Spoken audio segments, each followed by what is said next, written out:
ऋणै नलिऊ भन्नुभयो भने चाहिँ फेरि ठप्पै हुन्छ सबै कुरा। Inflation for the first 6 months of the current fiscal year is just 1.7%. चालू आर्थिक वर्ष मुलुकको अर्थतन्त्रको आकार रु 66 खर्ब र प्रति व्यक्ति कुल राष्ट्रिय आय 1535 अमेरिकी डलर पुग्ने अनुमान छ। एउटा सिम्पल सिनारियोबाट सुरु गरौँ। रामलाई घर चाहिएको थियो, श्यामलाई खाना। बस यति नै हो। इकोनोमिक्सको जन्म यहीँबाट हुन्छ। एउटा निड, त्यो निडले डिमान्ड बनाउँछ, डिमान्डले सप्लाई खोज्छ, जब डिमान्ड र सप्लाई मिल्छन् ट्रान्ज्याक्सन हुन्छ। गाउँको त्यो सानो ऐचो पैचोदेखि नेप्सेको बुल र बियर रनसम्म बस यिनै दुईटा फोर्सको खेल हो। तर यहाँ एउटा ठुलो समस्या छ। रामसँग चामल थियो, श्यामसँग काठ थियो। तर रामलाई काठ होइन कपडा चाहिएको थियो र कपडा बेच्ने मान्छेलाई चामल होइन जुत्ता चाहिएको थियो। यसरी सबैले एकअर्कालाई चाहिने चिज खोज्दै हिँड्नु पर्ने। इमेजिन गर्नुहोस् त कस्तो झन्झटिलो थियो होला। एउटा कपडा किन्नको लागि रामले पहिला जुत्ता बेच्ने मान्छे खोज्नु पर्छ जसलाई रामसँग भएको चामल चाहिएको होस्। यो सिस्टमलाई बार्टर सिस्टम भनिन्थ्यो र ट्रान्ज्याक्सन गर्न एकदमै झन्झटिलो। र यही कारण हो मानव जातिले एउटा इम्पोर्टेन्ट इन्भेन्सन गर्यो, त्यो हो पैसा। पैसाको आफ्नो कुनै भ्यालु हुँदैन। एउटा 100 को नोट आगोमा हाल्नुस्, जस चल्छ खरानी हुन्छ, नो भ्यालु। तर त्यही 100 को नोट लिएर तपाईँ एउटा पसलमा जानुस्, मोमो किन्नुस्, मोमो उसले दिन्छ। पसलेले किन दिन्छ? किनभने सबैले त्यसको भ्यालु छ भनेर मान्छन्। So money is just an agreement, a collective belief. र त्यही एग्रीमेन्टले ट्रेड एकदमै सजिलो बनायो। रामले चामल बेच्यो, पैसा पायो। त्यो पैसाले कपडा किनियो, कपडा बेच्नेले त्यही पैसाले जुत्ता किनियो। कसैले कसैलाई खोज्नै परेन। पैसाले एउटा युनिभर्सल ब्रिज बनायो। र यहाँ एउटा सबैभन्दा इम्पोर्टेन्ट कुरा, सिस्टममा जति धेरै पैसा आउँछ त्यति धेरै ट्रान्ज्याक्सन हुन्छ, जति धेरै ट्रान्ज्याक्सन हुन्छ इकोनोमी त्यति छिटो नै ग्रो हुन्छ। तर अब यहाँ एउटा क्वेसन आउँछ, यदि सिस्टममा धेरै पैसा आयो भने वस्तुको मूल्यमा के हुन्छ? र यो क्वेसन एकदमै क्रिटिकल छ, किनभने यहाँबाट इन्फ्लेसन र रिसेसनको जरो सुरु हुन्छ। अब इमेजिन गर्नुहोस् गाउँभरि 100 केजी चामल छ, गाउँभरिका मान्छेसँग मिलाएर जम्मा रु 10,000 रुपियाँ चामल किन्न खोज्ने पैसा छ। अब ती मान्छेहरू सबैले त्यो चामल किन्न खोज्छन्। त्यसो भए 1 केजी चामलको कति पर्छ? Just think about it.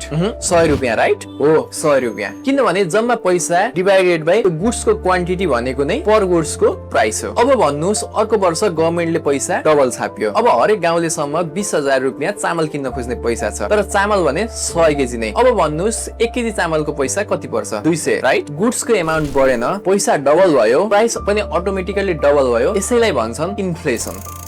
तर अब यदि मान्छेसँग पैसा छैन तर उनीहरूलाई वस्तुहरूको आवश्यकता पर्यो भने के हुन्छ? यहाँबाट नै एउटा इन्भेन्सन आउँछ जसले अर्थतन्त्रको पुरै स्वरूपलाई नै बदलिदियो। र त्यही इन्भेन्सनको सहीसँग प्रयोग नगर्दा सबैभन्दा ठुलो डिजास्टरको जननी पनि भयो। तपाईसँग पैसा छैन तर जीविका चलाउन पैसा चाहिन्छ। तपाईलाई कसैले भन्यो आज म तिमीलाई सर्टेन पैसा दिन्छु, तिमीले पछि सर्टेन ब्याज सहित तिर्नु। यो लोन हो, क्रेडिट हो, whatever you want call upon. यो कन्सेप्ट तपाईलाई नयाँ लाग्ला तर तपाईले आज नै प्रयोग गरिरहेको हुन सक्छ। पसलबाट उधारो सामान लिनुभयो, क्रेडिट। बैंकबाट लोन लिनुभयो, क्रेडिट। ईएमआई मा म्याकबुक लिनुभयो, क्रेडिट। रेन्ट तिर्न साथीबाट उधारो लिनुभयो, क्रेडिट। हामी क्रेडिटमा डुबेको समाजमा बाँचिरहेका छौं। अब रामको कुरा गरौँ। रामसँग पैसा थिएन, उसले बैंकबाट लोन लियो, त्यो लोनले उसले सामान किन्यो, पसलेको व्यापार बढ्यो, पसलेले थप वर्कर राख्यो, वर्करले तलब पायो, वर्करले पनि किनमेल गर्यो, एउटा रिपल इफेक्ट सुरु भयो। सेल्स बढ्यो, बिजनेस बढ्यो, जब बढ्यो, इन्कम बढ्यो र फेरि सेल्स बढ्यो। यसैलाई इकोनोमिक बुम भनिन्छ। र मैले भन्न छोडेको कुरा, यो इकोनोमिक बुम सधैँ सस्टेनेबल हुँदैन। र त्यो किन? त्यो बुझ्न हामीले एउटा कन्सेप्ट बुझ्न जरुरी छ, जुन कन्सेप्टले डिसाइड गर्छ कुन देश धनी हुन्छ र कुन देश गरिब हुन्छ। रामको कुरा जारी राखौं। रामको धानको डिमान्ड बढ्यो, बिक्री बढेपछि रामले ठान्यो अब मैले धेरै धान उत्पादन गर्नुपर्छ। पहिला उसले हलोले 10 दिनमा 20 रोपनी जोत्थ्यो, पछि उसले लोन लिएर ट्र्याक्टर किन्यो, 10 दिनमा 60 रोपनी जोत्न थाल्यो। उही मान्छे उही दिन तर आउटपुट 3 गुना। यसलाई प्रोडक्टिभिटी भनिन्छ। अब एउटा ठूलो क्वेशन, लोनले स्पेन्डिङ बढ्छ, सेल बढ्छ तर प्रोडक्टिभिटी नबढेको खण्डमा के हुन्छ? सामानको उत्पादन बढेको छैन, सबैले लोन लिएर सामान किन्न आतुर छन्, more money chasing same amount of goods, price of goods obviously बढ्छ नि। इन्फ्लेसन सुरु हुन्छ,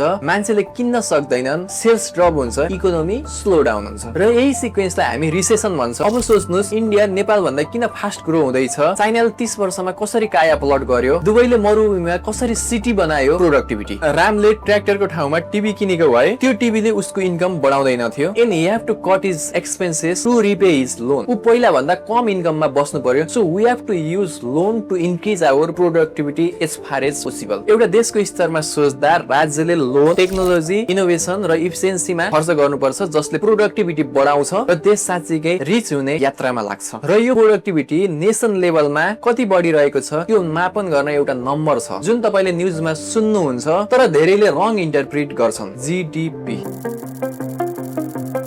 जीडीपी भनेको एउटा देशको बोर्डर भित्र जम्मा कति रियल भ्यालु क्रिएट भयो त्यसको टोटल नै जीडीपी हो। एउटा किसानले उब्जायो जीडीपी मा गयो, फ्याक्ट्रीमा सामान बनियो जीडीपी मा गयो, डाक्टरले पेशेन्ट हेर्यो जीडीपी मा गयो। देशभरिको टोटल प्रोडक्टिभिटीको स्न्यापशट। यस पर रेड आलियो जीडीपी ग्रोथ बेसिकली दुईटा कुराबाट आउँछ। 2/3 भाग आउँछ प्रोडक्टिभिटी ग्रोथबाट र 1/3 भाग आउँछ क्रेडिट अथवा लेभरेजबाट। मतलब लोन लिएर खर्च बढाएर पनि जीडीपी बढ्छ तर सर्ट टर्ममा मात्र। तर त्यो त उधारीको वृद्धि हो, त्यसलाई फिर्ता गर्नु पर्दा त्यो वृद्धि पनि फिर्ता हुन्छ। त्यसैले नेपालको जीडीपी वृद्धि भयो भन्दा हामीले एउटा क्वेशन सोध्नु पर्ने हुन्छ, त्यो ग्रोथ रियल प्रोडक्टिभिटीबाट आयो कि लोनबाट? जब लोन धेरै धेरै बढ्दै जान्छ तर त्यसले प्रोडक्टिभिटी बढाएन भने के हुन्छ? यदि इन्कम बढ्ने स्पिड डेट बढ्ने स्पिड भन्दा बढी छ all is okay, everything is in control. र जब डेट बढ्ने स्पिड इन्कम बढ्ने स्पिडलाई उछिन्छ त्यो दिन मेसिन उल्टो दिशामा घुम्न थाल्छ। रामसँग जम्मा 11 रोपनी जग्गा थियो, उसले लोन लियो, ट्र्याक्टर किन्यो, तर 11 रोपनीमा उत्पादन गर्दा उसको आम्दानी जम्मा 50,000 बढ्यो तर लोनको इन्ट्रेस्ट मात्र 1 लाख थियो। लोनले इन्कम बढाउनु पर्ने थियो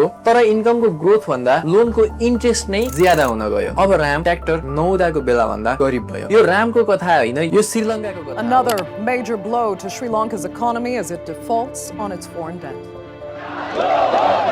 र यो सिचुएसनलाई डिलेभरेजिङ भनिन्छ र यो अवस्थामा देशले के गर्छ त्यो जान्न जरुरी छ। लोन बढ्यो, इन्कम कम छ, यो फिक्स गर्न सरकारसँग 4 वटा टुल छन्। नम्बर 1 खर्चको कटौती। रामले ठान्यो लोन तिर्न नसकुन्जेल मैले कम खर्च गर्छु। देशले पनि यही गर्छ, सब्सिडिज घटाउँछ, गभर्नमेन्ट प्रोजेक्ट्सलाई स्लो डाउन गर्छ। तर प्रब्लम के छ भने स्पेन्डिङ घटाउँदा सेल्स पनि घट्छ, मान्छेको इन्कम पनि घट्छ र इकोनोमी अझ स्लो डाउन हुन्छ। यो एक्लैले मात्र केही गर्न सक्दैन। अर्को छ ऋण पुनर्संरचना। लोन दिने बैंकले देख्यो यसले तिर्न सक्दैन, त्यसपछि बैंकले भन्यो ठीक छ म इन्ट्रेस्ट रेट घटाउँछु र पैसा तिर्ने समयलाई अझ बढाइदिन्छु र केही छोड्दिन्छु। यसले इमिडिएट प्रेसर कम हुन्छ तर बैंकले घाटा खान्छ, भविष्यमा लोन दिन डराउँछ। यसले क्रेडिट मार्केट डिस्टर्ब गर्न सक्छ। 3 नम्बरमा छ वेल्थ रिडिस्ट्रिब्युसन। रामको दाइ धनी थियो, भाइलाई डुब्न लागेको देखेर केही पैसा सहयोग गरिदियो। देशको लेभलमा धनीलाई मोर ट्याक्स लगाउँछ र गरिबलाई सोशल वेलफेयरको थ्रु रिडिस्ट्रिब्युट गर्छ। यसले तल्लो तहबाट इकोनोमी स्टिमुलेट हुन्छ किनभने गरिबले पाएको पैसा इमिडिएटली खर्च गर्छ। र चौथो अस्त्र भनेको मोर मनी छाप्ने। सेन्ट्रल बैंकले नयाँ पैसा क्रिएट गर्छ, सिस्टममा इन्जेक्ट गर्छ, यसले इमिडिएट क्याश प्रोभाइड हुन्छ र क्राइसिस सर्भाइभ गर्न सक्छ। तर धेरै गरियो भने इन्फ्लेसन बढ्छ, पैसाको भ्यालु डिभ्यालु हुन सक्छ, तपाईको सेभिङ्स अझ घट्छ। कन्ट्रोल डोजले मात्र काम गर्छ। अब सोच्नुस् यी 4 टुल्स मध्ये एउटा मात्र युज गरियो भने spending cost alone more depression, printing money alone inflation. त्यसैले यी 4 टुल्सको सही मिक्सको प्रोपोर्सन युज गर्नुपर्छ। यसैलाई ब्युटिफुल लेभरेजिङ भनिन्छ। नेपालले पनि कुन टुल कसरी युज गरेको छ, कोपटक देशको बजेट आउँदा नेपाल राष्ट्र बैंकले इन्ट्रेस्ट रेटलाई तलमाथि गर्दा तपाईले सबै कुरा बुझिहाल्नु हुनेछ। हामीले के देख्यौं आज? एउटा नीड जसले डिमान्ड क्रिएट गर्यो, डिमान्डले सप्लाई खोज्यो, ट्रान्ज्याक्सन भयो, पैसाले त्यो ट्रान्ज्याक्सन सजिलो बनायो, प्राइसले मनी र गुड्सको ब्यालेन्स राख्यो, क्रेडिटले सिस्टमलाई एक्सेलरेट गर्यो, प्रोडक्टिभिटीले त्यो ग्रोथलाई रियल बनायो र लेभरेज, डेब्ट र इन्कमको ब्यालेन्सले इकोनोमी बुम हुन्छ कि तलतिर जान्छ, it will decide. Now if you see things very clearly, it is very easier to predict what will happen in the next session. Please write machine in the comment section so that I can know कि तपाईहरुले यहाँसम्म हेरेर साथ दिनुभयो। Thank you very much.